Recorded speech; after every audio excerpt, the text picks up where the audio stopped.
Fala pessoal, beleza? Gabica aqui na área para mais um vídeo. Hoje a gente vai analisar a Série A italiana. Ficou um pouco estranho falar Série A italiana, mas é sempre bom frisar, né? Claro que o cara que chegou nesse vídeo já viu a thumbnail, já viu o título, já sabe o que é, mas é sempre bom frisar, já que o nome é bem parecido com a nossa divisão. A diferença é que o nosso é o Brasileirão Série A. E para esse episódio bem especial, eu trouxe meu amigo Renan Tanandoni e já aviso vocês que o Renan, ele não é do meio das apostas esportivas, ou seja, não é um apostador, mas é um jornalista muito bom, inclusive faz já coberturas, tá sempre de olho em tudo que envolve o campeonato italiano, tudo que envolve o Calcio, inclusive é torcedor do Bolonha, como vocês já devem ter percebido aí na camiseta dele. Então eu quero dar muitas boas-vindas para o Renan aqui no nosso canal. Seja bem-vindo aí, Renan, dá uma apresentação para a galera de você. Fala, Gabica, beleza? Obrigado pelo convite, antes de mais nada, né? É uma honra estar aqui com você, falando sobre futebol italiano, acho que é um dos meus grandes amores aí da minha vida. Para quem não me conhece aí, meu nome é Renan, trabalho na agência italiana de notícias ANSA, também sou editor-chefe do Mundo Esportivo, praticamente um colega de trabalho ali do Gabica. E eu trabalho no meio do futebol italiano já quase aí 10 anos já, focado nisso. Então, sempre é um prazer enorme falar sobre o nosso amado Calcio, né? É sempre fantástico. Então, muito obrigado pelo convite aí, Gabica. Espero informar bem aí a galera que vai assistir ao vídeo aí. Boa. Ó, galera, segue o Renan aqui, eu vou deixar as redes sociais. Esse daqui é do Instagram, tá? Mas ele também tem Twitter, tem Threads, tem ele. E, cara, é muita informação para quem for fazer campeonato italiano nessa temporada. O Renan tá sempre soltando. E não são só notícias de transferência, mas notícias internas das equipes. Então, eu pego muita coisa lá no perfil dele. Então, segue lá. E não é só campeonato italiano, né? O Renan também fala sobre diversas outras coisas, até badminton, né? Que ele é um especialista. Se você quiser saber, né? Às vezes o cara nem sabe o que é badminton, vai saber lá no teu perfil também, né, Renan? Verdade, vai saber sobre esse esporte maravilhoso aí que eu pratico, né? É o paralelo ao futebol, né? O badminton para mim é a minha terapia, vamos dizer assim, sabe? Show de bola. Então, ó, Renan apresentado, bora lá. Antes, Renan, da gente começar, queria saber de você aí, como que começou essa paixão aí primeiro pelo futebol italiano, né? Quando você começou a acompanhar de fato, qual que foi a curiosidade, o que te chamou a atenção? E depois, sobre o Bolonha também, né, cara, especificamente, né? Assim, o futebol italiano, ele acabou chegando na minha vida, assim, né? Eu sempre gostei de futebol no geral, mas o futebol italiano foi meio que, assim, as atitudes que eu tive na minha vida, as decisões profissionais, acabaram me levando ao futebol italiano, sabe? Aí eu entrei de vez, mergulhei de cabeça no futebol da Itália quando eu entrei na ANSA, né? Que é uma agência italiana de notícias. Isso há mais de 6 anos. Então, aí, só futebol italiano por mais de 6 anos, você acaba sendo especializado nisso, né? Você acaba ficando no meio da coisa, né? Porque é isso todo santo dia. Aí acabou meio que acabou ficando eu meio que associado ao futebol italiano, sabe? Então, assim, se um dia eu sair da ANSA, vamos supor, vai ser difícil desconectar o nome Renan Tanandoni de futebol italiano, sabe? Então começou dessa forma. E acabei criando um carinho especial. Já o Bolonha é a grande dúvida de muita gente, né? Nossa, Renan, por que você torce para o Bolonha, né? Isso começou em 2008, cara. 2008, quando um amigo da minha família foi para Bolonha e ele me trouxe uma camisa do clube, né? E, pô, cara, eu achei maneiríssima o escudo do Bolonha, as cores, a disposição vermelha e azul. Eu falei, cara, vou ver qual é que é desse time, né? Aí me apaixonei, cara. Vi que era heptacampeão italiano, tinha um time poderosíssimo nos anos 60, nos anos 40, 30. Aí, cara, comecei a assistir jogo, acompanhar notícia e virou paixão, cara. Aí eu resolvi unir a profissão com o Bolonha quando eu criei o Bolonhês em 2015, né? Que foi o primeiro fã-clube do Bolonha no Brasil. Foi, Da hora, foi o velho. Bolonenses. Então, aí desde então, todo santo dia eu publico notícias sobre o Bolonha lá nas páginas do Instagram e do Twitter. Cara, Mas show de começou assim, bola. cara. Aí, Muito bom. esse amor já rendeu muitos frutos, já conheci jogador, presidente, o ex-presidente do Bolonha, diretoria. Ixi, é muito legal, cara. O reconhecimento, principalmente dos torcedores do Bolonha, foi muito bacana. Eles têm muito carinho comigo. Eu faço parte até da torcida organizada do Bolonha lá, eles me escreveram. É bem engraçado, cara. É muito legal. Caramba, muito fera a história. Então, galera, essa segunda página aqui do Renan Bolonhesa é exatamente sobre isso. Lá você vai ver estritamente do Bolonha, tá? Então, vamos lá então para a gente começar a falar aqui da Série A. Antes, né, da gente começar a falar da próxima temporada, acho que é bom dar aquela passada na temporada passada. Temporada passada, como vocês bem sabem, o Napoli nadou de braçadas, campeão com 90 pontos, uma campanha assim irrefutável, eu diria, porque realmente foi uma campanha muito boa. E aí depois a gente teve como segundo colocado a Lazio, né? Já, começando aí, Renan, você achou uma surpresa a Lazio ser vice-campeã do Campeonato Italiano? Eu achei. Na verdade, eu até achei o Napoli uma grande surpresa ser campeão, sabe?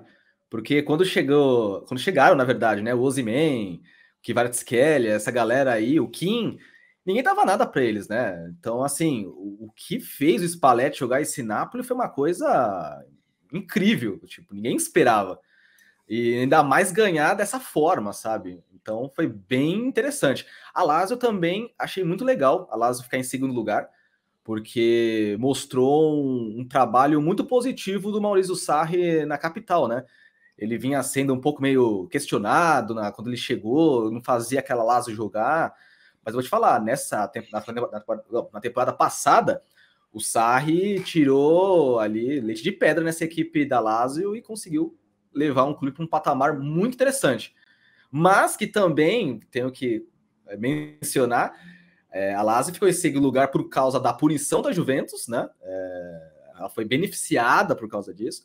E também pelos altos e baixos da Inter de Milão e do Milan, né?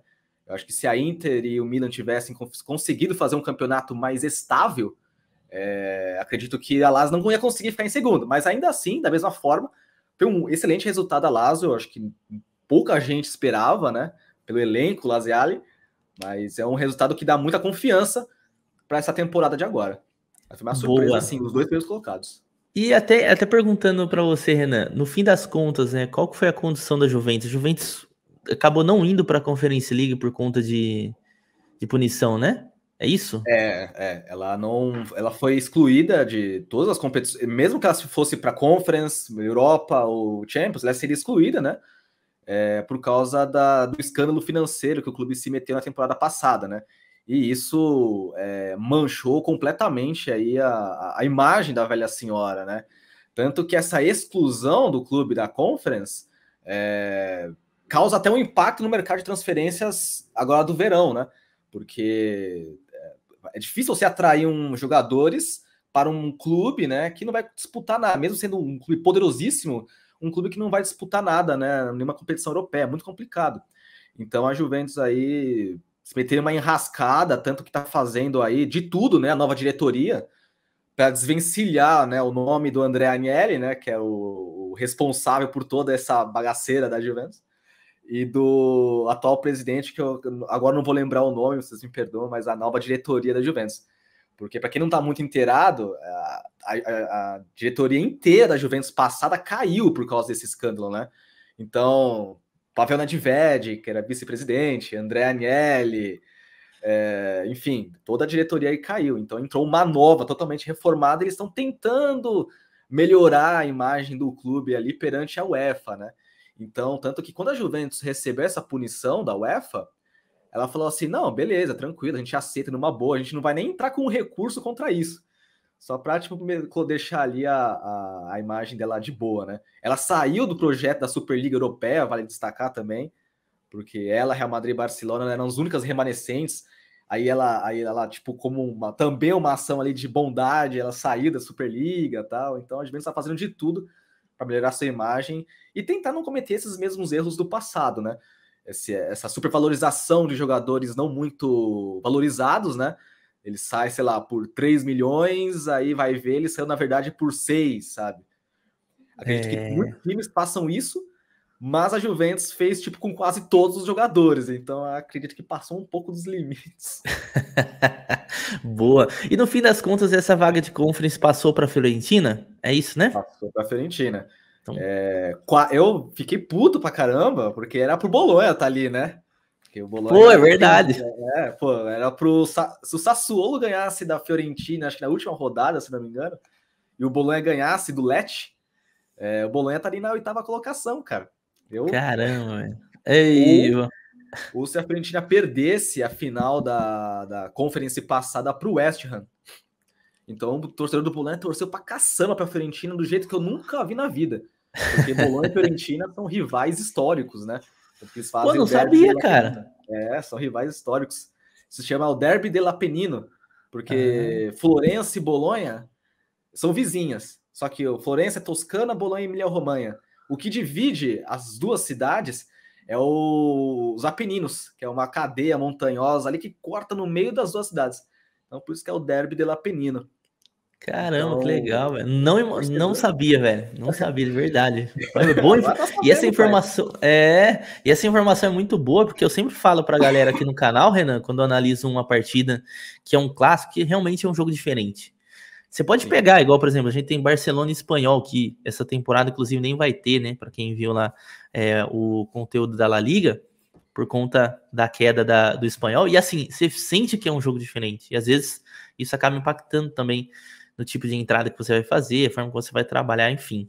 E aí, depois disso, a gente teve a queda de Cremonese e Sampdoria. Sampdoria que já estava ali, ó, namorando, tal, esse rebaixamento, né? Sempre meio capengando, apesar de ser um time histórico, caiu juntamente com a Cremonese. E aí, para mim, foi uma surpresa também, Renan, essa questão de Spezia e Verona. Por quê? Porque realmente eu não sabia que esse regulamento estava vigente. Aí o que aconteceu, o Renan pode até explicar melhor, mas basicamente eles empataram e aí teve um jogo em campo neutro para decidir quem fica. E no fim das contas, quem ficou foi o Verona. É isso mesmo, né, Renan? É isso mesmo. E se eu salve engano meu, eu acho que foi a primeira vez, foi o primeiro campeonato que teve essa regra alterada. E foi o primeiro a ter, sabe, essa bagaça aí, que era uma coisa bem antiga, assim, do futebol do campeonato italiano, tal, que voltou. Eu, particularmente, é uma opinião pessoal, eu não curto muito isso, porque o Verona acabou ele foi tecnicamente rebaixado por ter ficado em 18º, mas foi beneficiado, né, com esse jogo extra aí contra o Spezia e conseguiu a salvação, né, de forma milagrosa ali. Então, mas sim, é uma mudança recente das normas da Liga Série A, né, e que já estreou aí de uma forma bem peculiar, cara, que foi um belo de um jogo, Spezia e Verona. Foi aquele jogo de matar ou morrer, né? Foi bem interessante acompanhar a partida. E que culminou aí no rebaixamento do Spezia, né? Se pudesse rebaixar os 4, rebaixaria, velho. Porque os dois, o Spezia e o Verona, não jogaram absolutamente nada o campeonato inteiro. Verdade. Então, mas, né? Já que é assim, então o Spezia acabou sendo rebaixado. E mereceu ser rebaixado por essa mudança ridícula de escudo do Spezia. É verdade. E agora os caras, não deram um parecer, não voltaram anteriores. Vão jogar o campeonato tipo de bico com a torcida, porque a torcida odiou esse escudo do Spezia. Que realmente, eu acho, a maioria dessas modernizações eu acho que não fica legal, porque o escudo do Spezia era bonito e eu acho que agora deu uma estragada, né? O da Juve também eu não gosto. Eu gostava muito mais do antigo. O que parece o escudo do Spezia é sugestivo demais, pô. De fato. Ainda por cima ainda tem essa, né? Aconselho aí o pessoal que tá assistindo, dá um Google aí, novo escudo Spezia, pra ver o que aparece aí no search do Google, velho. Vocês vão entender o que a gente tá falando. Boa. Ó, aí depois a gente passa para a temporada 23-24 e aí a gente vai comentar sobre as três equipes que subiram, que foram o Frosinone, foi também o... Peraí que onde tá aparecendo? O Cagliari, né, que eu já vi em primeira, vi segunda divisão, né, o Cagliari é aquele time que sobe, desce, sobe, desce, sobe, desce. O ioiô, né? Que outro time também histórico que acaba subindo. O que você tem? Você acompanhou a Série B italiana, Renan, para comentar um pouquinho sobre essas 3 equipes especificamente? Acompanhei e foi bem interessante a Série B, porque o Frosinone foi a surpresa, né? Ninguém esperava ali que o Fábio Grosso, o dono aí praticamente do título de 2006 da Itália aí, né, que acertou o pênalti decisivo, conseguisse levar o Frosinone aí para a primeira colocação. E porque o Frosinone era um time de meio de tabela, assim, fazia anos, temporadas e temporadas que o Frosinone ficava no meio de tabela. Aí do nada, cara, o time engrenou, fez as contratações certas, engrenou e, conseguiu um acesso em primeiro lugar, fazendo um campeonato maravilhoso, o Frosinone. Então, merecidamente foi campeão da Série B e merecidamente subiu para a primeira divisão depois de muitos anos, né? Acho que a última vez que o Frosinone jogou a primeira divisão foi na década passada, cara. Então. Caramba, faz tempo. Tanto que o Frosinone goleou o Bolonha na Série A passada, na última Série A que o Frosinone jogou, o Frosinone goleou o Bolonha no Renato Dauara, tipo 4-1.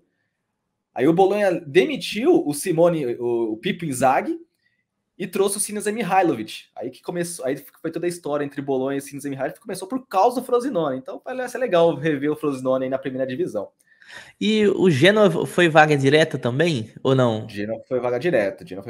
Só o Cagliari foi para aquele mata-mata final, né?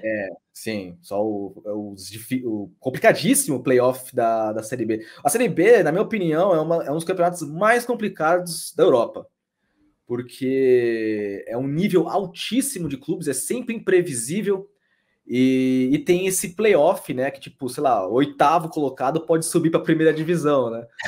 Então, é bem interessante. Mas o Genoa e o Cagliari, acho que fizeram a camisa valer a pena, né? Fizeram a camisa conseguir ter peso. Mas também, principalmente o Genoa, fez exibições muito, muito positivas, bem firmes assim na Série B, e mereceu o acesso, né? Foi um importante acesso porque o time havia acabado de ser rebaixado, né? Então, desceu, subiu, né? Então, o Genoa fez um bom campeonato e conseguiu essa promoção. O Cagliari foi um pouco mais complicado o trajeto, né? O Cagliari só reagiu com a chegada do Mr. Ranieri, né? O Ranieri chegou ali no Napoli, cara, ele botou ordem na casa e os caras começaram a jogar muita bola.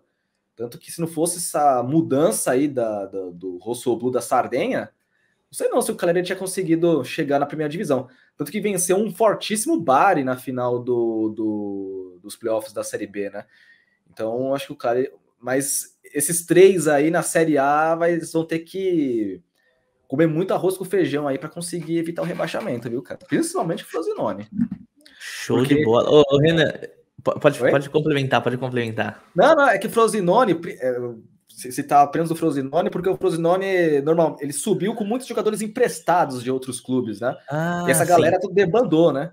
Então, é praticamente um novo time aí que eles vão ter que montar. Então, é um processo bem complicado. O Fábio Grosso saiu do Frosinone. Então, vai ser um campeonato completamente novo para o clube da província do Lazio, né? Para quem não sabe, aí o Frosinone, entre aspas, faz um clássico regional contra a Roma e Lazio. Caramba, eu também não sabia disso daí. Boa informação também. Então, cara, essa informação é importantíssima, porque normalmente o que eu percebo nas ligas, Renan, que as equipes que sobem, obviamente, vão brigar para se manter, né, primariamente. E aí tem essa questão, cara, que normalmente quando a equipe muda muito, o time, né, o time base ali da segunda divisão, né, não traz 1 ou 2 reforços ali, reforça um pouco e tal, normalmente acaba dando ruim. E aqui, vale a pena uma ressalva que eu tinha que comentar, né? Uma pena, né, que o Parma não conseguiu subir, e eu acho que se ele tivesse subido, talvez o Buffon jogaria mais uma temporada, acredito eu. Muito provavelmente, muito provavelmente. Acho que ele não perderia essa oportunidade não, cara. Então. E até informação que o Renan trouxe aí, o Ranieri, né, treinador do Cagliari, ele disse que é o último ano dele, né, como treinador agora.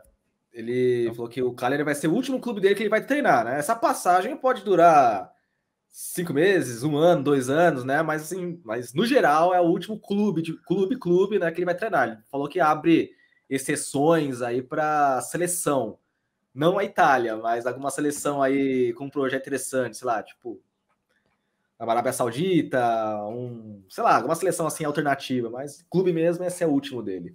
Ah, Grande boa. treinador. Grande treinador. E aí, Renan, passando aqui rapidamente pelas estatísticas, eu queria te fazer uma pergunta, tá? Aqui eu sempre trago pro pessoal, né, o número de gols. A gente, hoje, tem uma visão diferente do que a gente tinha antigamente do campeonato italiano. Por quê? Sim. O campeonato italiano, quando se falava lá, óbvio, lá atrás tinha muito craque e tal, mas eu não sei por qual motivo, razão, circunstância, ele foi muito conhecido pela questão defensiva, tanto que a Itália sempre teve zagueiros sensacionais aí de sucesso mundial aí no futebol. Porém, na minha visão, o campeonato italiano ele já mudou algumas temporadas. Ele não é mais o campeonato das grandes defesas. Óbvio que vai ter as equipes que também tem esse quesito aí de forma positiva, mas me parece um campeonato assim com uma essência mais de ataque. Então, assim, pra galera assim que nunca viu o campeonato italiano, como que você definiria hoje em características do campeonato italiano para você? O campeonato italiano, começando assim do começo, o que as pessoas ouvem falar do campeonato italiano os clubes italianos, até a seleção italiana, o que era aquela coisa defensiva, né? Aquele ferrolho, não existe mais. Isso aí é no passado. Isso ficou realmente no passado. A partir ali de 2006, 2010, a Itália mudou completamente. Os clubes se adequaram e montaram equipes mais ofensivas. Hoje na Itália, se a gente pegar, por exemplo, Atalanta, Sassuolo, até o próprio Bolonha, são equipes que, prezam demais o ataque, o ofensivo. Mete 3 atacantes lá, 2 pontas caindo pelas laterais, um central. Então, mano, é um campeonato extremamente veloz, é um campeonato extremamente ofensivo, mas não perdendo aquelas características defensivas, né? As equipes sabem se defender bem, mas não é só isso. Sempre tem ali um jogador veloz, um jogador mais habilidoso, por exemplo, o Kvaratskhelia, um Victor Osimhen, o Vlahovic. Então, o campeonato italiano, parte disso também é por causa da diminuição da faixa etária do campeonato italiano. A dificuldade de trazer jogadores de expressão, como a Premier League consegue fazer com o seu dinheiro, né, trazer os destaques dos outros países, a Itália vem trazendo destaques jovens de países alternativos. Então, pega o destaque do campeonato belga, pega o destaque do campeonato suíço, croata, a Napoli foi até mais longe, foi na Geórgia trazer o Kvaratskhelia. Então o campeonato italiano está fazendo muito isso. E isso também acontece por conta dos problemas financeiros dos clubes italianos. Eles não têm dinheiro para gastar a roda assim que nem faz a Premier League, você pega um Barcelona, o Real Madrid. Então o jeito é você explorar campeonatos alternativos e para trazer jogadores jovens. Então a Itália está passando por um processo de reformulação, os clubes. Os jogadores mais experientes estão se aposentando ou indo embora. Eles pegam e trazem jogadores desconhecidos. Você traz citando novamente o Kvaratskhelia. Cara, ninguém conhecia o Kvaratskhelia, sabe? Um cara da Geórgia. O que você vai falar? Mano, o que um cara da Geórgia vai fazer aqui? E destruiu, sabe? Quando, por exemplo, o Bolonha trouxe o Tomiyasu. Ele era o destaque do Sint-Truidens, da Bélgica. Ninguém conhecia esse cara. Ele chegou e, mano, destruiu no Bolonha, então foi vendido pro Arsenal uma bolada. Eu vejo o futebol italiano também explorar muito o futebol escocês. Contrataram Lewis Ferguson, Aaron Hickey, Josh Doig. Então, essa exploração permitiu um campeonato mais jovem, então mais veloz, mais técnico, mais físico. Então, o campeonato italiano é muita correria, cara. É muito ofensivo, muita correria. É muito legal isso de ver essa transformação, né? Você pega o que era ali no passado e vê o que está acontecendo no presente. Então, tanto que eu aconselho muito a galera a ver os jogos da Atalanta, do Sassuolo, até mesmo do Napoli, que tem uma proposta ofensiva, né? Tem uma proposta bem interessante, assim, para quem gosta desse jogo ofensivo, né? Pois é, cara, eu concordo gênero, número e grau com você, e você usou ótimos exemplos aí, né, porque essas equipes, cara, Atalanta, o próprio Sassuolo, o próprio Bolonha também, eu acho que são a cara desse jogo ofensivo que você mencionou. Porque quem vê essas equipes aí é muito interessante. Então, tipo assim, é difícil você ver um jogo do Campeonato Italiano que seja um jogo morno. Até o próprio Spezia, que caiu, o Cremonese, cara, via cada jogo do Cremonese. Tanto que deu trabalho ali na Copa Itália, né, e tal. Até chegou bem longe. E era um jogo, assim, sabe, de um contra-ataque muito forte e tal. Então, eu gosto muito dessa essência aí que se tornou o futebol italiano hoje. E vale uma ressalva, os jovens treinadores do futebol italiano, então você pega Thiago Motta, Vincenzo Italiano, você pega também, deixa eu lembrar aqui, não é jovem, mas tem um estilo de jogo agressivo, Ivan Juric, são treinadores que, cara, prezam demais o ofensivo, cara. Então, grande parte dessas equipes italianas que você vê aí preza o jogo ofensivo, cara. É a mentalidade agora, sabe? Então, é muito interessante ver como isso está acontecendo, essa transformação. Simone Inzaghi também preza bastante um jogo bem ofensivo. Então, é muito legal, cara, ver essa transformação, essa mudança de mentalidade aí dos jovens, dessa nova geração de treinadores da Itália. Show. Até eu achei até que o Mourinho, cara, deu uma mudada, pelo menos assim, na Série A, né? Não é mais um time só de defesa. Eu acho assim, ele faz aquele jogo tradicional dele nos mata-matas, mas assim, quem vê no campeonato italiano, você vê que muda bastante, né? Sim, se pegar esse time da Roma e deixar defensiva, lascou, cara, ferrou. Vai pegar a Atalanta, vai tomar 5, 6 da Atalanta, tipo, não adianta, cara, você tem que mudar. Um nome interessante que deixei de mencionar veio a lembrança agora, é o Raffaele Palladino, treinador do Monza, também um baita treinador que, se destacou bastante aí. Bela campanha do Monza, inclusive, né? Oi? Bela campanha do Monza, né? Até por ter acabado de subir. Inclusive, eu acho que uma curiosidade, né, nessa última temporada foi que as 3 equipes que tinham subido da divisão inferior se mantiveram, né? Sim. Que foi Monza, o Empoli. Foi o Lecce? Nossa, nem lembro, cara. Aqui, ó, deixa eu ver lá na 21. Acho que foi o Lecce. Acho que foi o Lecce também, né? Mas enfim, eu acredito que tenha sido o Lecce, né? Lecce, Salernitana. A Salernitana já tinha mantido mais um ano. Enfim. Ô, Renan, agora a gente vai passar, a gente estava falando já um pouquinho sobre mercado de transferência, e agora a gente vai falar um pouquinho mais aí, até aprofundar em algumas equipes, né? Óbvio que a gente não vai conseguir falar de todas, mas se você lembrar assim, de uma contratação muito boa de uma equipe, você pode chamar aí atenção. Primeiro, essa aqui é a página da Top Transferências. E aí a primeira curiosidade, né? A gente tava falando sobre a questão de mercado, Premier League e tal. E, cara, se você vai ver as top transferências aqui da temporada no futebol italiano, tanto entradas e saídas, a maioria das grandes são saídas, né? Se a gente vê o Rasmus Winter-Højlund, que foi para o Manchester United, o Tonali foi para o Newcastle, o Min Jae-Kim foi para o Bayern de Munique, o Onana, cara, que negócio que fez a Inter, né? Porque trouxe o Onana de graça e agora ele sai por mais 50 milhões de euros, né? Realmente foi um baita negócio. O Skriniar, que já estava conversado já, o Kulusevski acabou sendo comprado, né, de vez ali pelo Tottenham, Milinkovic-Savic. Aí a gente vai ver a primeira entrada, né, digamos assim, seria o Marcos Thuram, né, que na verdade foi até um custo zero, que ele estava sem contrato com o Borussia Mönchengladbach. E aí depois a gente já tem o El Bilal Touré, que até tem uma zoeira, né, nessa parada, né, porque o Boga saiu e o Bilal Touré entrou. E, inclusive, ele pegou a camisa 10 do Boga, né? Eu tenho que falar disso, velho. Eu não ia perder a oportunidade. Falar muito alto, cara. Quinta série falar muito alto. Não tem como segurar, né? E, aliás, é ótimo jogador, viu? Ótimo jogador, inclusive, aqui da Atalanta. Então, assim, hoje o campeonato italiano talvez seja um campeonato que também exporta mais, propriamente dito, do que propriamente contrata mais, assim, com muita força no mercado, né, Renan? Exatamente. Porque os clubes italianos não têm condições de chegar ali e meter as caras em um jogador e enfrentar as equipes da Premier League. A diferença financeira é muito grande, cara, muito grande. Nem só a Premier League, você pega ali o futebol italiano, às vezes perde assim concorrente com a La Liga e também até mesmo com a Ligue 1, né? Então, acredito que a Itália perdeu muita força de mercado. Isso é um ponto.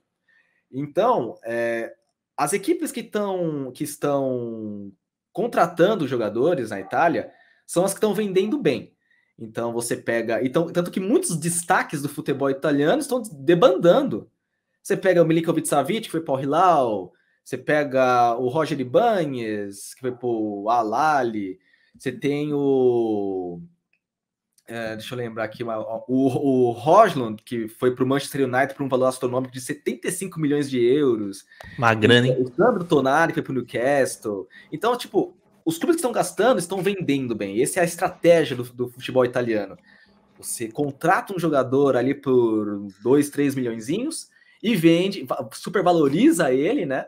E vende por 50, 60, 20, 30, por um valor superior para conseguir transformar esses recursos para você agir no mercado, né?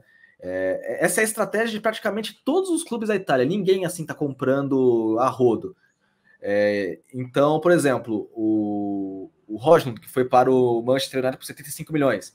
A Atalanta tem caixa para conseguir investir na equipe. Tanto que contratou o Scamacca e o El Bilal Touré com esse dinheiro, né? E outra, a Atalanta conseguiu vender o Boga, que não jogou nada na Atalanta, por nada mais, nada menos 20 milhões de euros por aí, mais ou menos. Aqui está 18 milhões. Então, foi um negócio muito bom para a Atalanta. A Atalanta é uma equipe que sabe vender, sabe fazer isso. Para quem, eu acho que para quem estuda negócios do futebol, essas coisas, quem se interessa por essa área, acho que a primeira equipe que você precisa estudar é a Atalanta, cara, porque o que ela faz é um absurdo. Então, por exemplo, o Milan tá agindo pra caramba no mercado de transferência, trazendo muitos caras interessantes por causa da venda do Sandro Tonali no Newcastle. Então, o Milan gastou aí 20, 40, 60 milhões de euros em 3 caras, meu. Isso aí, tipo, é quase impensável para o Milan, assim, no passado, sabe? E isso aí foi graças a venda do Sandro Tonali e também ao poderio financeiro da Redbird, né, que é a proprietária do Milan. Então, essa é a estratégia dos clubes italianos. Você contratar um cara barato e vender muito caro, sabe? É assim que está acontecendo. E você pode perceber também que muitos clubes italianos estão contratando jogadores a custo zero. Então, sim, aqueles caras que são largados pelos clubes, principalmente a Roma contratou 2 caras do Leeds, que foi rebaixado, né? E os caras lá não queriam jogar a segunda divisão na Inglaterra, ficaram disponíveis, a Roma foi lá, bateu na porta e trouxe os 2 por empréstimo.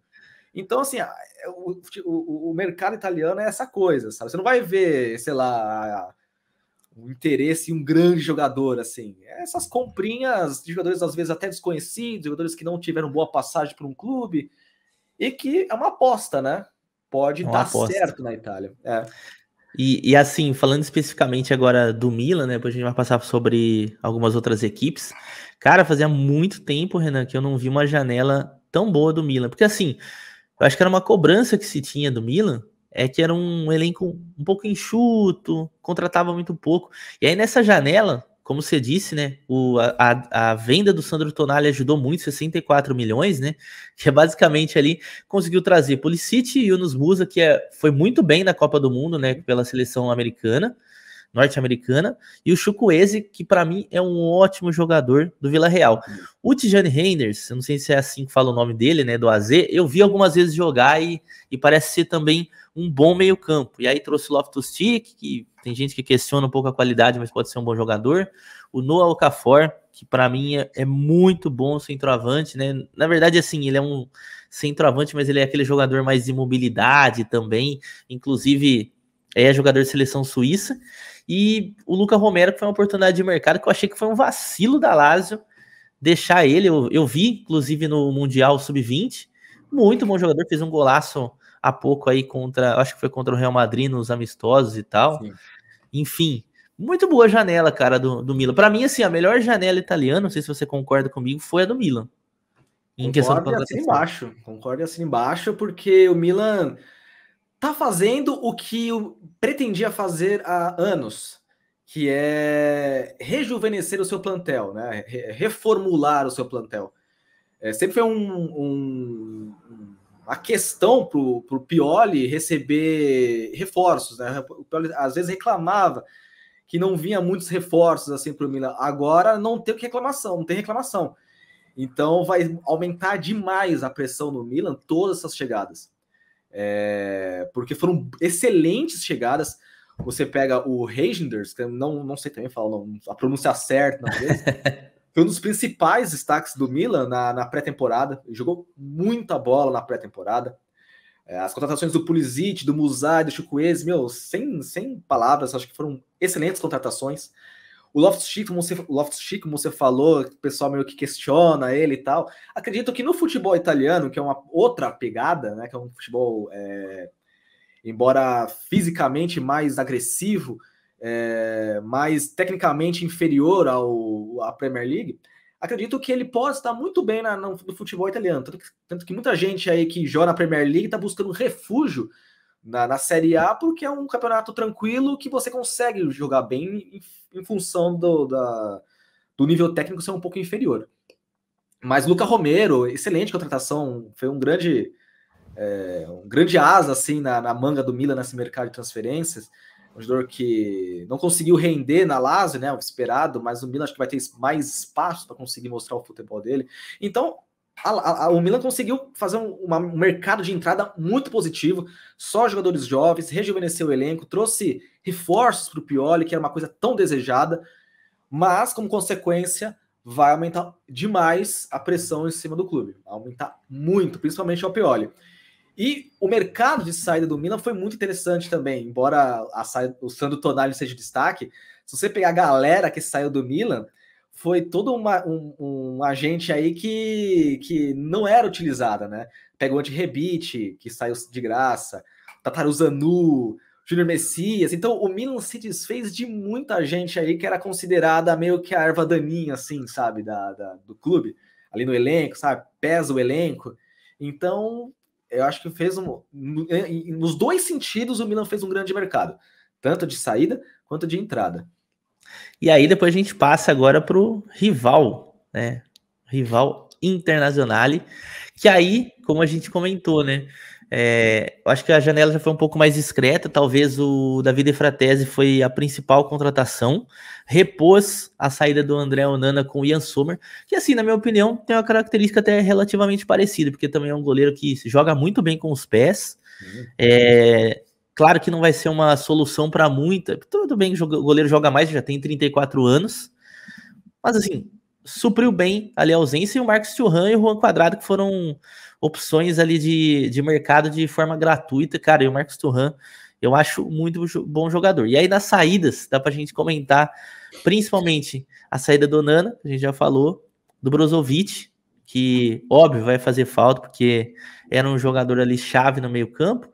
E aí depois teve vários jogadores também, fez uma boa limpa, né, a Inter, né, o Gagliardini, que jogava pouco, saiu, o Skriniar, que não era relativamente um titular, depois que fez todo o negócio com o PSG, eu achei que atrapalhou um pouco a passagem dele, o D'Ambrosio também, que já estava numa idade avançada, o próprio Dzeko, né, que foi para a equipe Fenerbahçe. O que você achou aí de destaque dessa janela da Inter?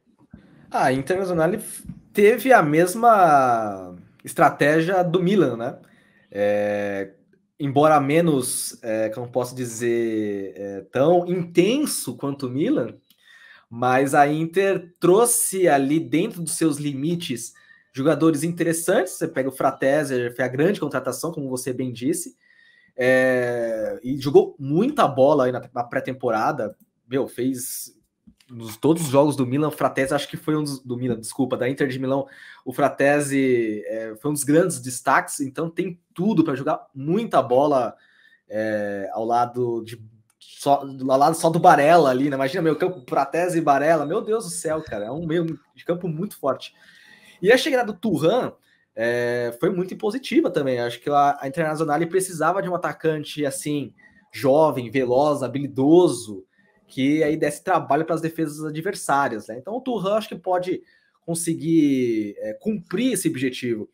E detalhe, você vê o Thuram chegando a custo zero, o Quadrado, uma contratação assim, acho que maravilhosa da Internacional, a custo zero.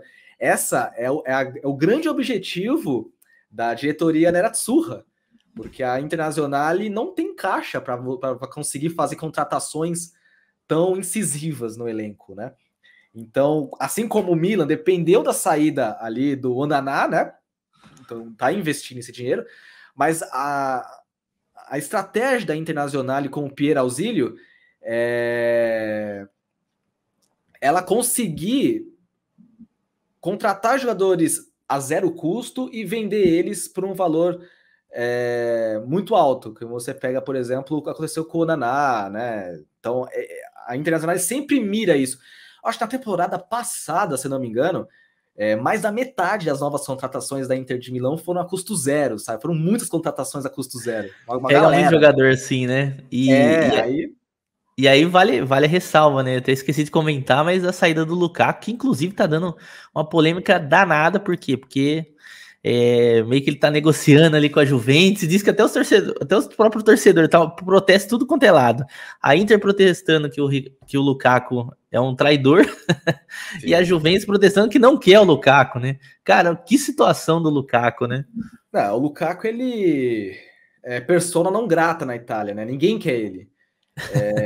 A Juventus não quer ele porque sempre nos jogos contra a Juventus ele causava, né? Quando jogava pela Inter de Milão. O Milan não quer ele porque ele jogava na Inter. Quer dizer, não quer não. O Milan odeia o Lukaku porque pelo simples fato dele jogar na Inter.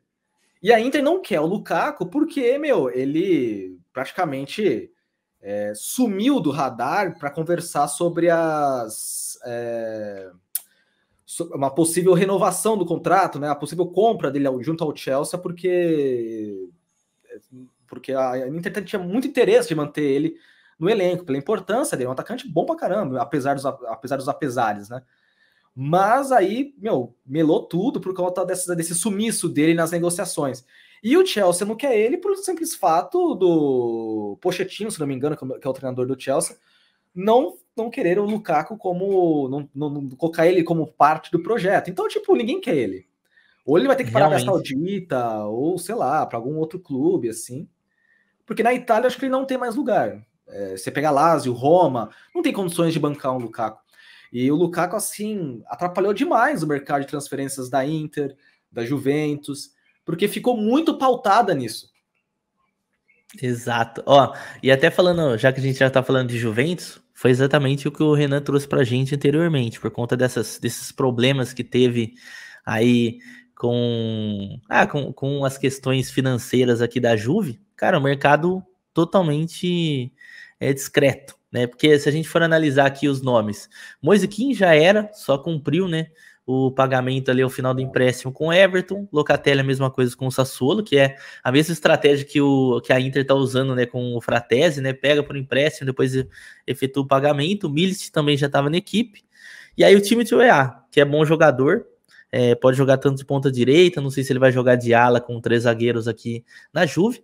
E aí depois nas saídas, né, também acho que só do elenco mesmo, né, especificamente, só de Maria Quadrado, né, o Renan?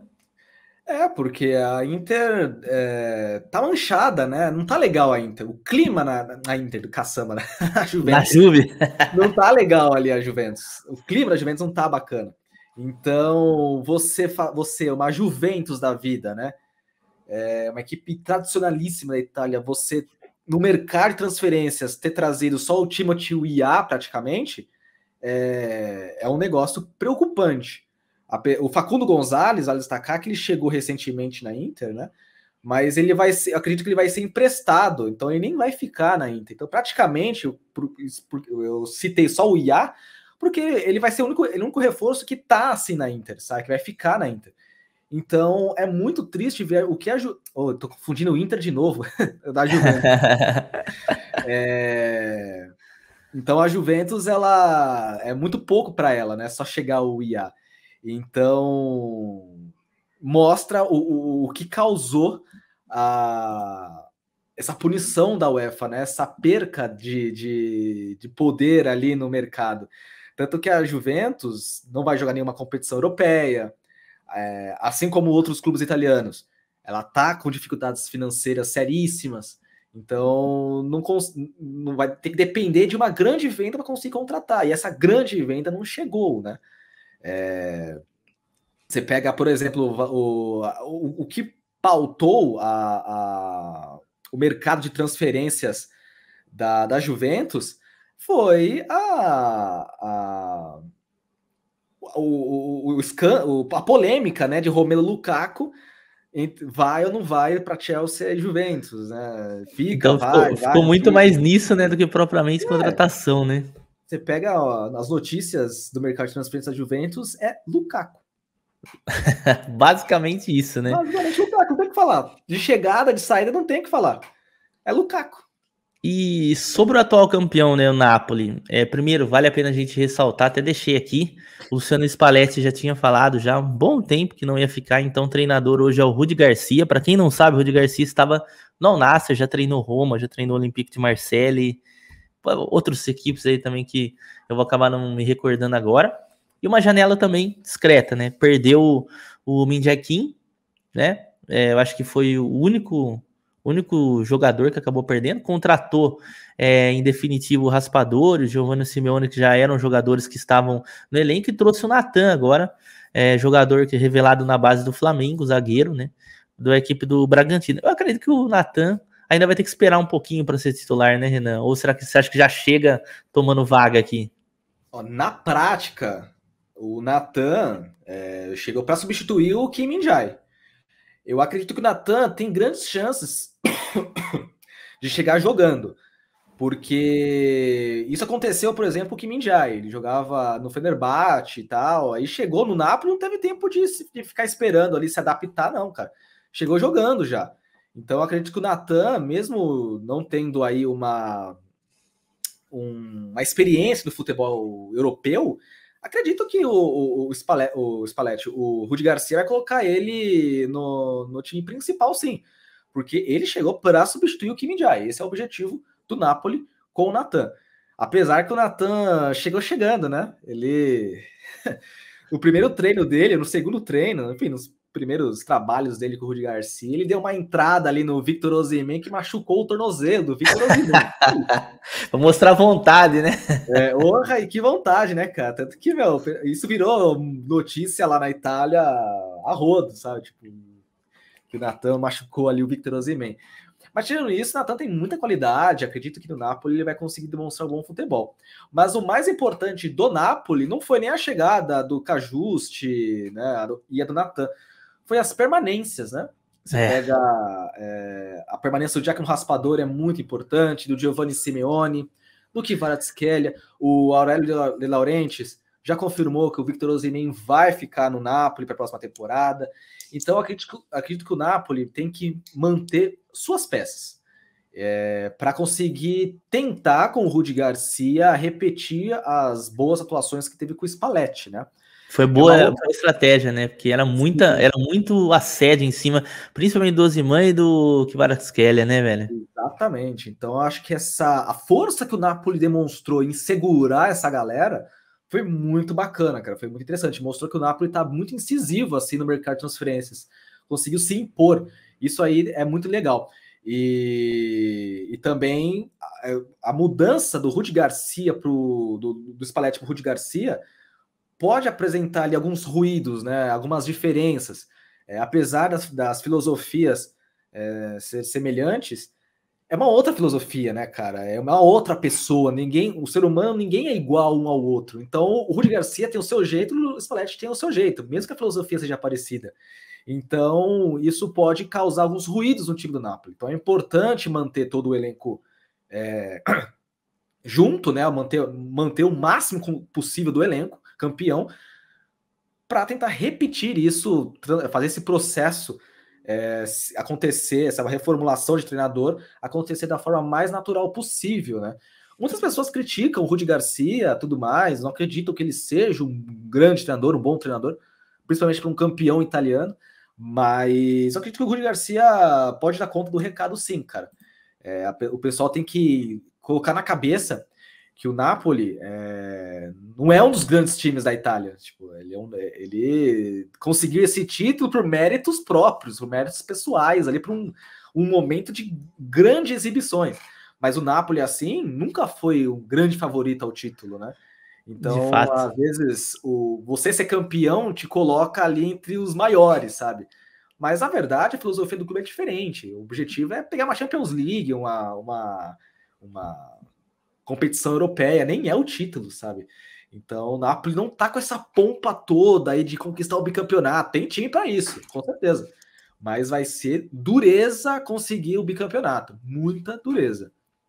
Boa. Aí, passando aqui na janela da Lazio, especificamente, trouxe o Tati Castellanos, que ficou muito conhecido por conta dos 4 gols contra a equipe do Real Madrid, né? Não tem como não falar dele, não falar dessa passagem. Apesar dele estar aqui, o passe dele era do New York City, mas emprestado para o Girona, que é uma boa opção quando não tiver o Tiro Immobile. Não sei se eles vão encaixar, o Sarri encaixa os dois juntos. Trouxe, esse eu consigo falar bem, que é o Gustavo Isaksen, que era jogador do Midtjylland, né, jovem, 22 anos, um ponta-direita canhoto, muito bom jogador, tá? É um jogador de velocidade, acho que ele, em alguns momentos ali, pode dividir posição com o Felipe Anderson, não acredito que ele banque o Felipe Anderson especificamente, mas é mais uma opção para o time. O Matheus Cancelleri, que já estava emprestado, e o Daichi Kamada, né, velho, que chama atenção, porque era um jogador que muitas equipes queriam, né, que já estava sem contrato há um bom tempo com o Frankfurt, então já sabia que ele não ficaria no Frankfurt, e chegou aí. Você acha que chega para ser titular? E aí, também o ponto, né, Milinkovic-Savic saiu, né, eu acho que foi a grande perda da equipe da Lazio nessa temporada. Você acha que o Kamada já chega para vestir a camisa? Não, se a Lazio quiser, pode dar 10 pro Kamada. Foi o grande achado da Lazio no mercado de transferências. O Kamada vinha sendo cogitado no Milan há muito tempo. Tanto que ele estava quase fechado com o Milan, praticamente, ali seguindo a imprensa italiana e tal. Só que o Milan queria preencher, né, a vaga ali do extracomunitário com o Chukwueze, né? E foi isso que fez, trouxe o nigeriano. Mas quando a Lazio contratou o Kamada, eu fiquei feliz pela Lazio, porque o Sarri vinha reclamando muito de novos reforços. O Kamada foi um grande reforço da Lazio, chega para ser titular absoluto e um dos grandes astros da equipe ao lado do Tiro Immobile, né? Foi uma contratação maravilhosa da Lazio, que eu acho que vai unir muito bem as suas forças, suas qualidades, com o Isaksen, como você muito falou, é um excelente jogador, jovem, pode render bastante esse time da Lazio, e o Castellanos. Então, cara, o mercado da Lazio, assim, você olha, é meio simples, mas são peças extremamente estratégicas que acho que aumenta demais ali o nível técnico da Lazio, né? Inclusive, a Lazio, esse nível técnico da Lazio está muito mais alto que até da sua grande rival Roma, porque a Roma está uma catástrofe, né, no mercado. Então, a Lazio, apesar de tudo isso, a Lazio foi muito bem, fez enxertos muito legais aí no seu elenco. E perdeu o seu Milinkovic-Savic, né? Assim, importante, né? Mas também pelo dinheiro que ofereceu ali o Al Hilal, meu amigo. Difícil não aceitar. Uma hora ele ia sair. Essa que é a verdade, né, Renan? Eu ainda achei que saiu tarde, viu? Saiu bem tarde. Porque toda janela, né? O Milinkovic vai sair, vai pro Manchester United, vai pra não sei aonde e tal. Uma hora ia acabar acontecendo, né? Exatamente. E aí comentar aqui também sobre a Fiorentina, porque trouxe o Arthur, que eu acho que é um bom lugar, não sei se você concorda comigo, mas é um ótimo lugar para ele tentar reencontrar seu futebol, que de fato ficou um pouco perdido depois da saída do Barcelona, não foi tão legal assim na Juventus, passou pelo Liverpool mais lesionado que jogou, acho que jogou muito pouco. E aí trouxe também o Yerry Mina, que também é uma ótima reposição, depois eu vou falar o porquê, e o Embala Enzola, que é aquele cara, atacante do Spezia, que toda vez que eu via jogar, eu falava, caramba, esse cara tem qualidade para dar um passo acima, né? Não sei se o Renan concorda também. Por quê? Saíram Arthur Cabral, percebam que as mudanças as contratações da Fiore são bem condizentes com o que perdeu. Perdeu Arthur Cabral, um centroavante, trouxe Embala Enzola, que é da mesma liga e tal, óbvio que não tem a mesma qualidade. E a Mina, saiu o Igor Júlio, que foi pro Brighton, né? Ótimo jogador. né? E aí depois trouxe o Arthur também, né? Mas aí perdeu só o Cef Malé, o Ricardo Saponara, que são jogadores aí que, inclusive o Malé estava até emprestado já, né? Para a equipe da Leti. Mas o que você achou dessas reposições aí da Fiore? A Fiorentina, eu gostei muito assim do mercado de transferências dela, porque a Fiorentina ali não extrapolou os limites, né? Vai jogar Conference League, esse é um ponto. Mas, tipo assim, não tá extrapolando. Tá fazendo um mercado bem estratégico, pegou jogadores, em tese, jovens, né? Que nem o Arthur Melo e a Hermina, mas experientes, né? Assim, com uma bagagem bastante interessante, né?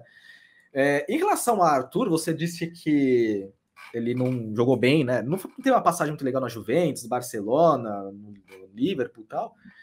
Eu dei uma luz aqui de falar um negócio. Às vezes você tem jogadores, cara, que não serve para time grande. Tem jogadores que time grande, cara, não rende, não adianta.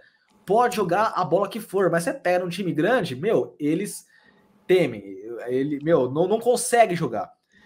Arthur Melo, eu acredito que seja um desses casos.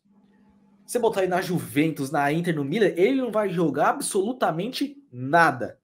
Mas se colocar ele numa Fiorentina, sei lá, numa Lazio, numa Roma da vida, cara, ele vai jogar pra caramba. Então eu acredito que o Arthur Melo seja esse perfil de jogador. Eu acredito que na Fiorentina ele vai jogar muita bola. Esse é um ponto. Boa, boa. O Mina também é um jogador experiente, né? Uma bagagem de Premier League, que é uma coisa muito importante. Acredito que vai ser um zagueiro muito importante na equipe da Fiorentina. E as chegadas do Parisi, né? Um jovem lateral esquerdo muito bom, que foi destaque do Empoli. Acredito que a Fiorentina fez uma grande contratação. O Christensen, que vou te confessar que eu não lembro do futebol dele no Hertha Berlim. Não sei se você consegue opinar. Também não lembro tão bem se era bom goleiro assim. Eu também não tenho recordações dele. Mas as vendas da Fiorentina foram muito interessantes, né? Que foram ali o Arthur Cabral e o Igor Júlio. Infelizmente, o Arthur Cabral saiu, não consegue parar em um lugar, né? Quando ele consegue quando ele consegue se encaixar na Fiorentina depois de um início muito ruim, ele vai lá e sai, sabe? Aí fica difícil defender o cara, né? Mas foi uma saída, pelo menos economicamente, muito boa para a Fiorentina, mas a Fiorentina também precisa de um substituto. Trouxe o Nizola, que é um bom atacante, foi destaque do Spezia, mas eu acredito que precisa aí de um atacante mais, vamos dizer, prolífico, né? Um pouco mais artilheiro, assim, que nem um perfil Arthur Cabral, sabe? Que é atacante morre. Senão a Fiorentina vai ter um pouco de problema aí na próxima temporada. Boa. E aí, para fechar aqui nosso balanço de transferências, queria que você falasse um pouquinho sobre a janela do Bolonha, né? Bolonha aí que é o time que você conhece tão bem, que inclusive eu vi lá no teu perfil, agora tem um novo camisa 10. Quem é esse camisa 10? É o tal do Marko Arnautovic, velho conhecido aí do futebol europeu, né? E também mundial. O Marko Arnautovic é um jogador muito conhecido, né? Ele assumiu a camisa 10 do Bolonha nessa temporada. Porém, né? Tenho que abrir uma ressalva aqui, um colchete. Ele pode sair do Bolonha para Inter de Milão. Caramba, velho. Porque o Marko Arnautovic, o agente dele, né, na verdade, falou que, de uma entrevista, falando que o Arnautovic recebeu uma oferta de um clube importante, um clube de topo, vamos dizer. E que o Bolonha se comprometeu a dizer sim para essa oferta se o Arnautovic recebesse uma oferta dessa magnitude, né? E chegou, né? Chegou provavelmente da Inter de Milão. Então tá esse pequeno embate ali, né? Entre fica ou sai, né? O Arnautovic seria a grande estrela do Bolonha nessa temporada, né? E acho que ele assumiria uma função ainda mais importante no clube, como já havia assumido na temporada passada, mas agora seria o 10, né? Fisicamente melhor, tratado, né? Então, é a grande preocupação aí do Bolonha na atualidade. Mas o Bolonha também seguiu a cartilha, né? Fez contratações aí meio que de mas assim, para vagas necessárias, né? Sambel Kema, o Bolonha precisava de um zagueiro, por conta da lesão do Adama Samaoro, trouxe o Samuel Quema do AZ, um bom zagueiro, veio jogando bem na pré-temporada. Trouxe o Bolonha, como sempre, apostando aí em jovens jogadores desconhecidos, né, para tentar valorizá-los, né, que é o El Azouzi, que veio do União Saint-Gilloise, que fez uma grande, que vem fazendo grandes temporadas no campeonato belga. Foi campeão na temporada retrasada, se não me engano, depois de muitos anos. Garantiu as permanências do Poch e do Nicolas Moro, que são dois jogadores foram importantes na temporada passada. Então o Bolonha está fazendo ali a sua lição de casa, né? A única saída do Bolonha assim que foi destaque, né? Foi um negócio assim mais impactante, foi a do Medel, né? Que foi para o Vasco. Ele não teve o contrato renovado e partiu para essa oportunidade, para essa aventura no Brasil, né? Foi a grande saída assim mais importante do Bolonha. As outras saídas, lógico, tiver a sua importância, que deu o Nicolas Sansoni e o Roberto Soriano. Mas, cara, assim, eu fiquei curioso quando eu via. Eu ia te perguntar, porque assim, eram dois jogadores importantes para a equipe, né? De certa forma. É que o Bolonha tá buscando rejuvenescer o elenco, né? Assim como outros clubes. E o Soriano, o Sansoni, eles perderam muito espaço com o Thiago Motta. Então, eles não faziam parte do projeto, já estão na casa dos 30 anos, né? Já passou, inclusive, dos 30 anos.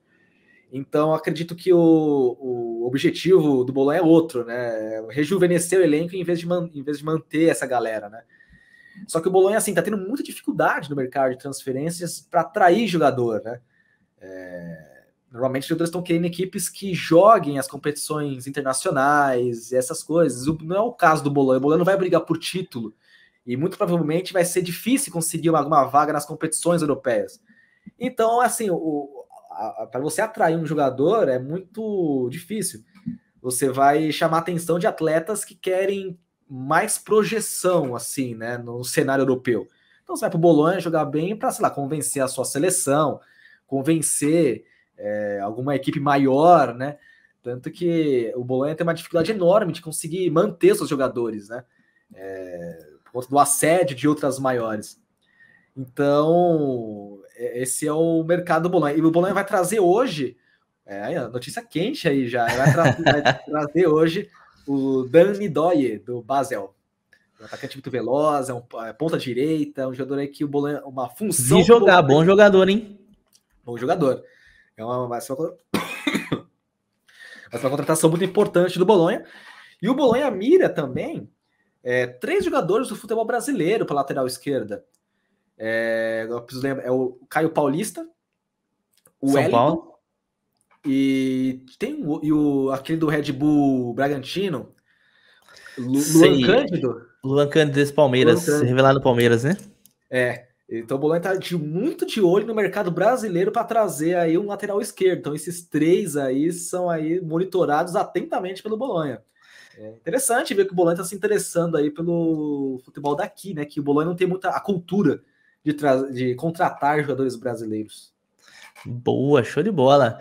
Ó, agora que a gente já falou bastante transferência, vamos para aquela parte boa, né? Que é a tier list, que eu faço sempre aqui com os convidados aqui que eu trago para a gente falar sobre os campeonatos. 6 campos, briga pelo título, zona de Champions, ligas europeias, aqui acima dos rebaixados, aquela equipe que fica normalmente ali meio de tabela, né? Não vai brigar por liga europeia, mas também não vai cair. Pode ser rebaixado e candidato surpresa. E aqui, Renan, você pode colocar quantas equipes quiser em cada campo. Vamos começar então com um que eu acho bem interessante, que eu sempre fico de olho quando a galera coloca, que são os candidatos à surpresa. E aqui você pode colocar tanto uma surpresa negativa quanto uma surpresa positiva. Por exemplo, um time que todo mundo acha que vai brigar pelo título, você acredita que, sei lá, que vai brigar por rebaixamento, né? Exemplo esdrúxulo aqui. E aí, fica à vontade. Então, candidato à surpresa do Renan aí na Série A italiana. Vamos lá. É uma opinião impopular, assim. Mas, tendo em vista o equilíbrio do campeonato italiano, eu colocaria a Atalanta como candidata a título. Principalmente, eu vou ousar. A Atalanta seria uma equipe com uma candidata à surpresa positiva, né? Para conquistar seu primeiro campeonato italiano, porque eu acho que a Atalanta fez um mercado impecável, tá num nível ali muito similar aos grandes do campeonato do futebol italiano, até superior a Roma e Lazio, diga-se de passagem, e Juventus também. Candidatos negativas, eu vou ter que colocar a Juventus. Juventus não se reforçou bem no mercado, tem uma equipe, acho que ainda muito limitada, ainda ofuscada, né, pelas recentes polêmicas. Eu acho que a Juventus não vai conseguir fazer um campeonato tão assim positivo em 23, 24. Boa. Outro disse, deixa eu ver, acho que são, para mim, esses são os grandes. Eu também colocaria um candidato surpresa aí para alguma vaga europeia, para uma Europa League, enfim, o Torino. O Torino tem uma equipe muito interessante, muito bem treinada, a mãos de ferro pelo Ivan Juric, uma equipe muito ofensiva, uma equipe que está sendo colocada aí como muito. Tendo uma projeção muito positiva aí no futebol italiano. Então, o Torino. Coloquei aqui uma surpresa, um candidato a surpresa muito positivo. Boa. E nos rebaixados, quem você acredita que brigue por esse rebaixamento? O Frosinone, acho que é uma lei natural colocar o Frosinone brigando pelo rebaixamento. Mas nem é por causa do nível do Frosinone, né? Porque é um time não muito conhecido. É por causa das várias mudanças que o clube passou nesses últimos tempos. E para se readequar, para se juntar de novo, é um processo muito longo, né? Então, acredito que o Frosinone vai brigar contra o rebaixamento. Acredito que o Cagliari também brigue pelo rebaixamento. Não acredito que o clube vai conseguir nadar a tantas braçadas assim. E eu colocaria também o Verona como um fortíssimo candidato ao rebaixamento, né? Porque o Verona... temporada passada foi ali, ó. Já não foi legal, já há tempos que o Verona não tá muito legal, não. Eu acho que desde quando o Ivan Juric saiu, o time não foi o mesmo. Não foi. Foi um negócio... Na verdade, acho que não foi o Ivan Juric do Verona, foi o que tá no Marseille agora. Igor Tudor. Igor Tudor. Saiu do Marseille também, dá um Marcelino Toral já. Perdeu o emprego lá já. Igor Tudor, né? Polêmico pra caramba, né? Polêmica. Mas acho que são os rebaixados. Será que são 3 rebaixados? Acredito que esses 3 aí vão brigar. E os acima dos rebaixados? Tá o Lecce aí também na briga pelo rebaixamento, porque o Lecce também não tá grande coisa, não.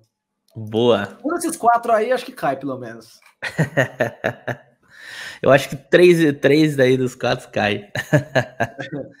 E no acima dos rebaixados, tem algum ou não? Eu colocaria o Udinese. A única certeza que eu tenho que a Udinese é ficar acima dos rebaixados. É sempre assim. Udinese, é verdade.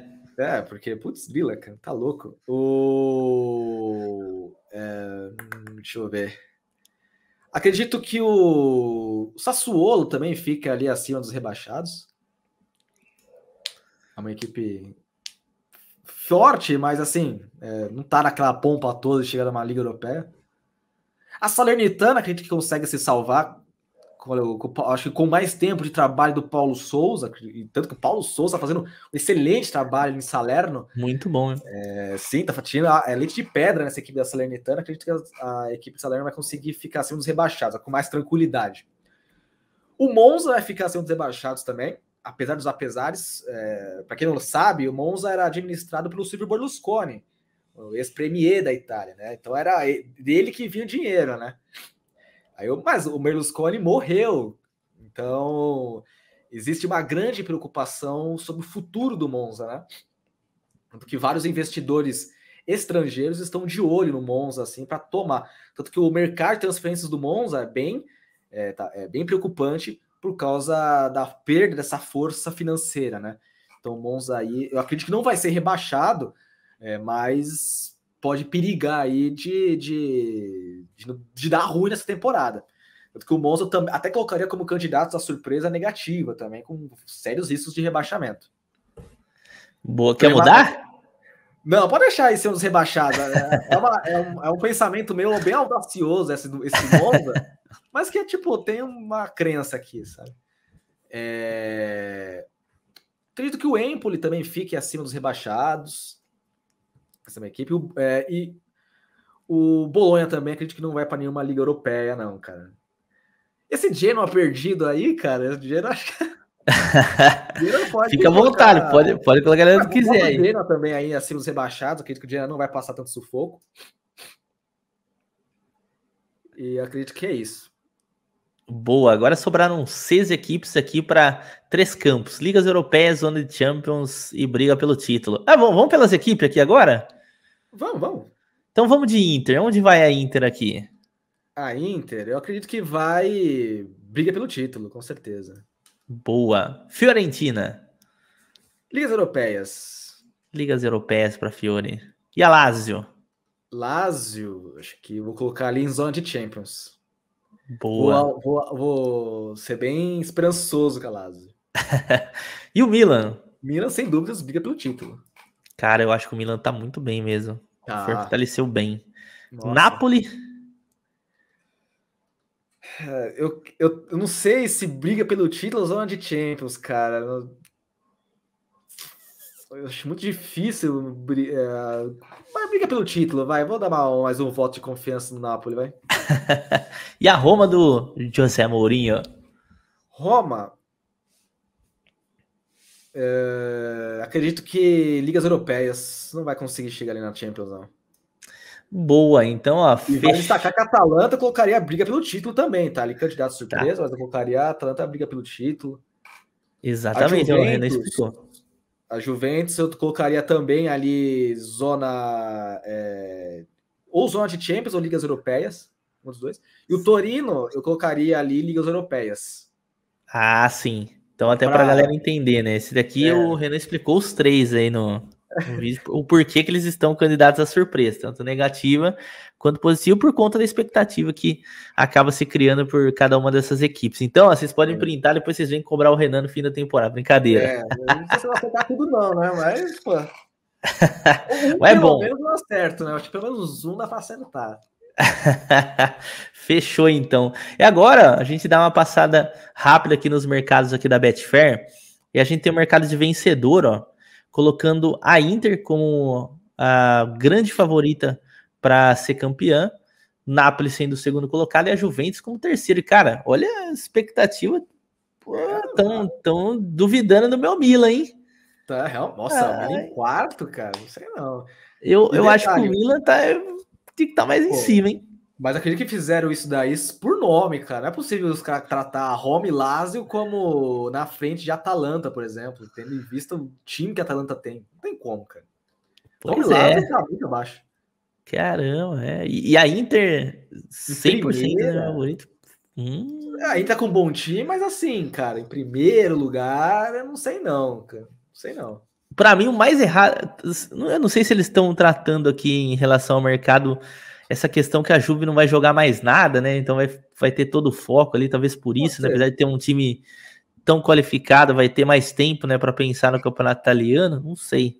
Talvez seja mais por isso, né? Seja nesse ranking, né, Renan? Sim, pode ser. Realmente é uma. Você ter só o campeonato italiano como foco é uma coisa positiva, né? Somente fisicamente, né? Você não vai cansar tanto. Vai conseguir ter os jogadores mais descansados, poupá-los, né? Então, realmente, o Juventus tem esse fator aí jogando ao seu lado nessa temporada.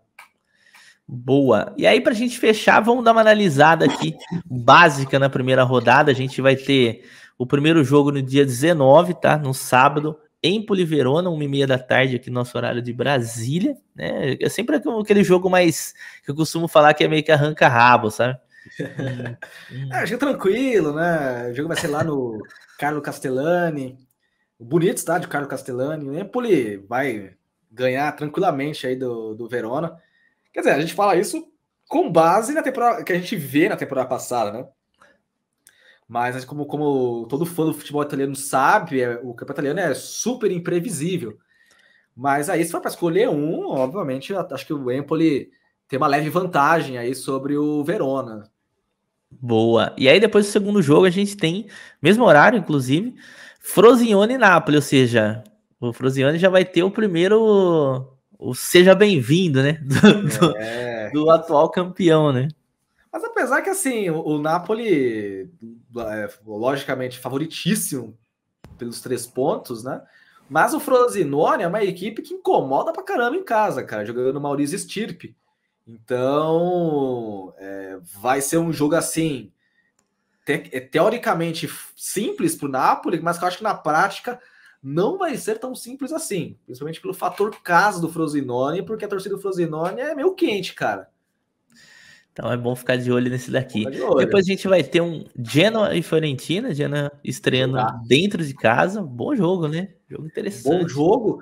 E pelo fator casa, a Genoa vai ter uma grande oportunidade de vitória, cara, porque a torcida do Genoa esgotou todos aqueles carnês de temporada, né? Que na Europa, não sei se tem isso na Premier League, na La Liga, mas você tem o carnê de temporada, né? Você compra ali o carnezinho, você tem direito aos ingressos de todas as partidas ali em casa, né? Então, o Genoa, vendeu mais de 30 mil, cara. Então, a torcida tá muito animada e quando o Genoa joga no Luigi Ferraris, meu amigo, nossa senhora, cara, é pra botar medo em qualquer um. Então, eu criei expectativa na Fiorentina temporada passada. Não vou criar nessa, tá? Porque eu acho que o time é bom. Eu não vou criar nessa. Eu não vou criar. Vou deixar rolar só. E aí a Inter pega o time do Monza, né? Dentro de casa, né? Inter de Milão e Monza é um clássico regional. Os dois clubes são da Lombardia. Então, querendo ou não, é um clássico aí logo na primeira rodada do campeonato italiano, cara. Isso é bem legal. Boa informação, boa informação. Favoritíssimo Inter de Milão. Roma pega a Salernitana que deu bastante trabalho na temporada passada para time grande, né? Inclusive contra o Napoli, né? Contra o Napoli, exatamente. Evitou um título ali e tal, né? A Salernitana é um time chato de se enfrentar, cara. Tanto fora de casa como em casa, uma equipe que se defende bem, explora super bem ali os contra-ataques. O Paulo Souza, embora com a passagem meio polêmica no Flamengo, né? Criticado pela passagem do Flamengo, arrumou essa Salernitana aí de uma forma impressionante. Conseguiu resultados muito expressivos e acredito que a Salernitana aí tem grandes chances aí de melar e jogar água no chope da Roma na primeira rodada, cara. Bem no Olímpico ainda. É cara de jogo com a Roma daquela vacilada mesmo. É clássico da Roma, cara. Clássico da Roma. Aí depois a gente tem o Sassuolo e Atalanta. Cara, normalmente assim, os jogos que eu tenho de memória, Sassuolo e Atalanta, Renan, é aqueles jogos assim, loucura. A gente costuma falar que é loucuragem, sabe aquele bem laicar, né? Que foi as duas equipes que inclusive você destacou nesse sentido da ofensividade, né, velho? São duas equipes, cara, que se pudesse colocar o esquema tático 0-0-10, eles votavam, meu, porque tá louco. Vai ser um jogo interessantíssimo. Laicar, meu, promessa aí de pelo menos mais de 3 gols aí, tranquilamente, nessa partida, cara. Vai ser um jogo bem aberto, vai ser um jogo bem interessante, tanto que acho que vai ser um dos melhores aí nessa primeira rodada. Eu também concordo. E Lecce e Lazio, depois, né? Temos um Lecce contra Lazio. Lecce, embora tecnicamente bem inferior e apesar de ter perdido ou estar prestes a perder um dos seus principais jogadores, que é o sueco, o Hjolmund, acho que se não me engano, a Lecce é um inferno jogar contra a Lecce no estádio Via del Mare, porque a torcida do Lecce também é bem quente, cara. É aquele time de sul da Itália. Time do sul da Itália, que nem Lecce, Salernitana, você pega o Napoli, meu, costuma ter uma torcida muito... Tipo torcida argentina, essa torcida bem quente, bem chata de se enfrentar, que apoia toda hora. Então, sempre enfrentar time do sul da Itália quando eles jogam em casa é sempre complicado. Então, a Lazio vai ter uma tarefa muito difícil contra o Lecce no Via del Mare. O Udinese e Juventus, cara, o Udinese também é um time chato, né, jogando dentro de casa, né? Chato, e a Udinese tem o prazer de ganhar da Juventus, cara. É impressionante como a Udinese ama ganhar a Juventus. Se você pegar o histórico aí dos últimos os confrontos recentes entre Udinese e Juventus, meu amigo, a Udinese acho que se não venceu a maioria, conseguiu roubar alguns pontos pelo menos, cara, porque é impressionante o que a Udinese é uma pedra no sapato da Juventus. Boa. E depois a gente tem isso já na segunda-feira, dia 21, Torino contra o Cagliari. O Torino, uma equipe que tem altas expectativas, para ser ali, vamos dizer, a sétima força ali do campeonato italiano, né? Entre a sétima e a oitava força do futebol italiano. O Torino tem uma proposta de jogo bem ofensiva com o Juric, se reforçou bem no mercado e vai enfrentar um Cagliari recém-promovido, com o Claudio Ranieri ali no banco de reservas, né? Uma equipe ainda meio que vem de uma Série B instável e que vai começar essa Série A aí também de forma duvidosa, vamos dizer assim, sabe? Não tem muitas expectativas. Mas também, como bem disse, aí sobre relação ao Lecce, a relação aos times do sul da Itália, o Cagliari fica na Sardenha, que é o sul da Itália, né? E tem uma torcida muito apaixonada também, uma torcida que vai para os jogos, então acredito que o Cagliari pode incomodar nesse sentido no campeonato italiano. Mas essa partida aí, o Torino, acho que tem uma larga vantagem em cima do Cagliari. E por fim, o seu Bolonha, que vai enfrentar a equipe do Milan. Cara, normalmente o jogo do Bolonha, que eu sempre falo, o Bolonha pode até perder, mas ele vai dar muito trabalho para o adversário, principalmente quando é adversário grande. Sim, o Bolonha costuma trabalhar para o adversário grande, principalmente no Renato Dawara, né? Vai ser um jogo para fechar bem aí a primeira rodada. Acredito que o Milan vai levar a melhor, acho que pela insistência, né? Por estar tecnicamente muito acima ao Bolonha. Mas acredito que o Bolonha não vai entregar fácil os pontos, né? Eu acredito que o Bolonha vai lutar bastante e vai tentar conquistar pelo menos um pontinho ou surpreender, né? Vai depender muito do dia do Bolonha aí, né? Se estiver inspirado, é capaz de ganhar aí por 1-0, 2-1 bem apertado. Mas assim, falando em nível técnico, né? Nível de elenco, todas essas coisas, o Milan tem uma larga vantagem aí sobre o Bolonha. Mas o Bolonha acho que não vai entregar tão fácil os 3 pontos, vamos dizer assim. Boa, e grande primeira rodada, vão ter muito jogo interessante. Jogos interessantes. Muito bom mesmo.